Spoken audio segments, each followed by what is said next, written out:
देश और दुनिया की तमाम छोटी और बड़ी खबरों के लिए हमारे चैनल को सब्सक्राइब करना न भूलें और बेल का बटन जरूर दबाएं।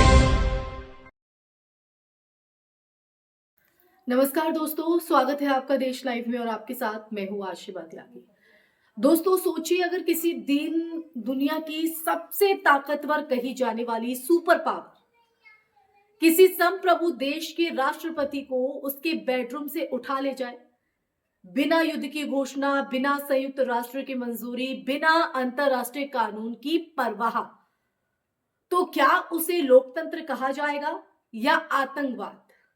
और अगर यही काम कोई कमजोर देश करे तो उस पर स्टेट स्पॉन्सर्ड टेररिज्म का ठप्पा क्यों लगा दिया जाता है?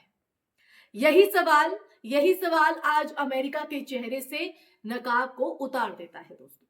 तो आज हम इसी पर चर्चा करेंगे, पूरा सच आपको आगे बताएंगे चर्चा के माध्यम से। चर्चा में आगे बढ़े उससे पहले आप लोगों से हमेशा की तरह अपील, इंसाफ की आवाज को बुलंद करने के लिए और सच्ची पत्रकारिता के लिए हमारा यानी देश लाइव का सहयोग करें। साथ ही डिस्क्रिप्शन में दिए गए लिंक को ओपन कर ज्वाइन बटन दबाकर आप हमसे यानी देश लाइव से सीधा जुड़ सकते हैं दोस्तों। चर्चा में हम आगे बढ़ेंगे और वो सच आपको बताते हैं जो कहीं ना कहीं आप तक पहुंचा ही नहीं। दरअसल अमेरिका लोकतंत्र का उपदेश देता है, लेकिन उसकी हरकतों की बात करें तो उसकी हरकतें इतिहास में बार बार लोकतंत्र के दुश्मन के तौर पर दर्ज हुई हैं।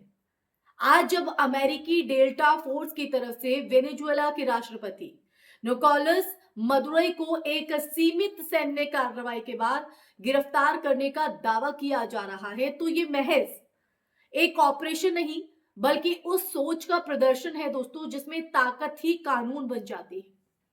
ये पहली बार नहीं है। इतिहास गवाह है कि जिन ताकतों को अजय समझा गया उन्हें भी जमीन पर अपमानजनक हार झेलनी पड़ी।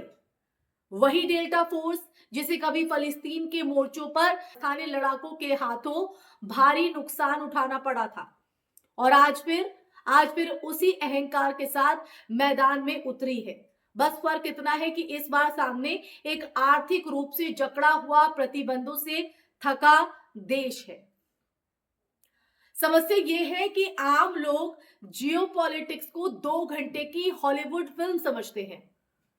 हीरो आया, विलन गया एंड क्रेडिट्स। जबकि असल दुनिया की बात करें तो असल दुनिया एकता कपूर के सीरियल की तरह है, धीमी, उलझी हुई और लंबे समय तक असर छोड़ने वाली। वेनेजुएला में अमेरिका पिछले 6 महीनों से तैयारी कर रहा था। कैरिबियन में सैन्य जमावड़ा, प्रशासन के भीतर डिफेक्टर तलाशना, रूस से बैंक चैनल बातचीत और नॉन वायलेंट एग्जिट की कोशिशें। क्योंकि अमेरिका जानता है कि असली चुनौती राष्ट्रपति को हटाना नहीं बल्कि उसके बाद देश को संभालना है। अब देखिए, सबसे मुश्किल काम होगा आम वेनेजुएलन को यह समझाना कि ये सब उनके भले के लिए किया गया। इतिहास बताता है, इस बात का जिक्र करता है, क्योंकि जहां जहां पश्चिमी हस्तक्षेप हुआ है, शुरुआत में जश्न और बाद में खून खराबा। स्थिरता बनाए रखने के लिए अमेरिका को भारी कीमत चुकानी पड़ेगी।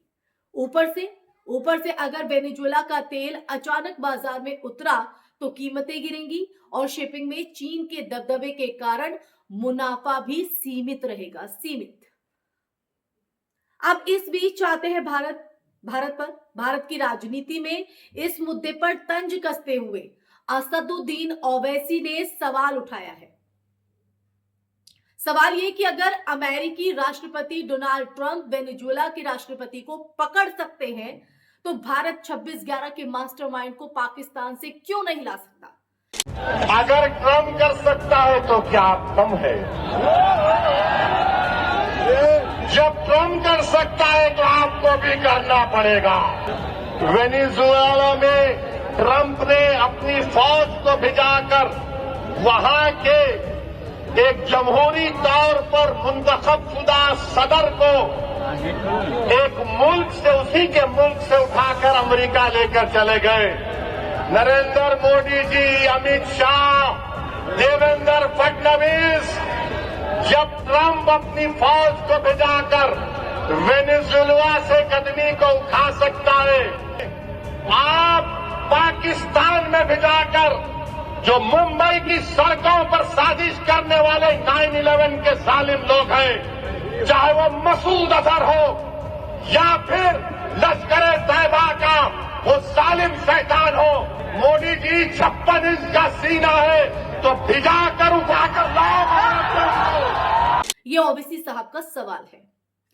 56 इंच के सीने का दावा करने वालों से ये सवाल सीधा सीधा नैतिकता और क्षमता दोनों पर है दोस्तों। और अमेरिका का असली मकसद वो खुद बता चुका है। 18/12/2025, जी हां, ये वो तारीख को ट्रंप ने साफ कहा कि उन्होंने तेल पर से हमारे अधिकार छीन लिए हैं, हम उसे वापस चाहते हैं। यानी लोकतंत्र, मानवाधिकार, तानाशाही, ये सब महज कवर स्टोरी है। असली खेल तेल का है, ऑयल। दोस्तों, इतिहास यहां खुद को दोहराता दिखता है। दिसंबर 1979 सोवियत संघ ने अफगानिस्तान में ऑपरेशन स्टॉर्म 333 के तहत ताज बेग पैलेस पर हमला किया। केजीबी और स्पेसनाज ने राष्ट्रपति हाफिजुल्लाह अमीन को सत्ता से हटाकर मार डाला और बबरैक कमाल को बैठा दिया। तर्क वही था, अमीन अस्थिर है और भरोसे के काबिल नहीं। और नतीजा जो हस्तक्षेप कुछ हफ्तों का था वो 10 साल के युद्ध में बदला और अंततः सोवियत यूनियन के विघटन की भूमिका बना। आज वही पैटर्न बदली हुई भाषा में अमेरिका दोहरा रहा है। 2015 से प्रतिबंध, 2019 में वैकल्पिक राष्ट्रपति की घोषणा, तेल उद्योग पर दबाव और अब सीधा किडनैप। अंतर बस इतना है कि अब अमेरिका को अपने कदमों को संयुक्त राष्ट्र या अंतरराष्ट्रीय कानून से जायज ठहराने की जरूरत भी महसूस नहीं होती। और देखिए, यही से ताकत अपनी इज्जत खोती है और सिर्फ डर पैदा करती है। तेल के आंकड़ों की अगर बात करें तो तेल के जो आंकड़े हैं ये सब कुछ बयां कर देते हैं।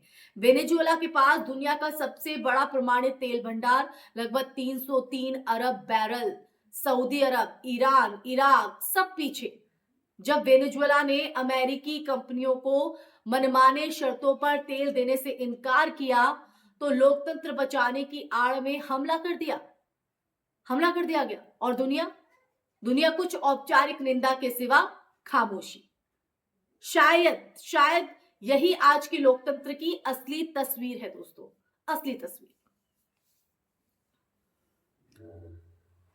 तो दोस्तों, एक बात तो साफ है कि इतिहास हमें एक ही सबक जो है वो बार बार सिखाता है। हस्तक्षेप व्यवस्था को नहीं बचाता, हस्तक्षेप करने वाली महाशक्ति को खोखला करता है।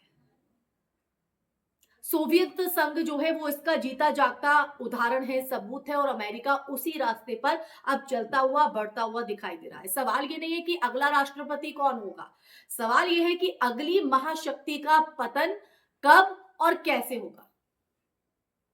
क्योंकि जब ताकत कानून से ऊपर बैठ जाती है ना दोस्तों, तो उसका अंत भी इतिहास ही लिखता है। और इतिहास कभी किसी से डरता नहीं। इसी के साथ इस चर्चा में फिलहाल के लिए बस इतना ही। ये चर्चा आपको कैसी लगी कमेंट सेक्शन में कमेंट करके बताइएगा। इस वीडियो को ज्यादा से ज्यादा शेयर कीजिएगा। हमारे चैनल देश लाइव को सब्सक्राइब कीजिएगा। फिर हाजिर होंगे ऐसे ही मुद्दे के साथ। तब तक के लिए अपना ख्याल रखें। जय हिंद, जय भारत, नमस्कार।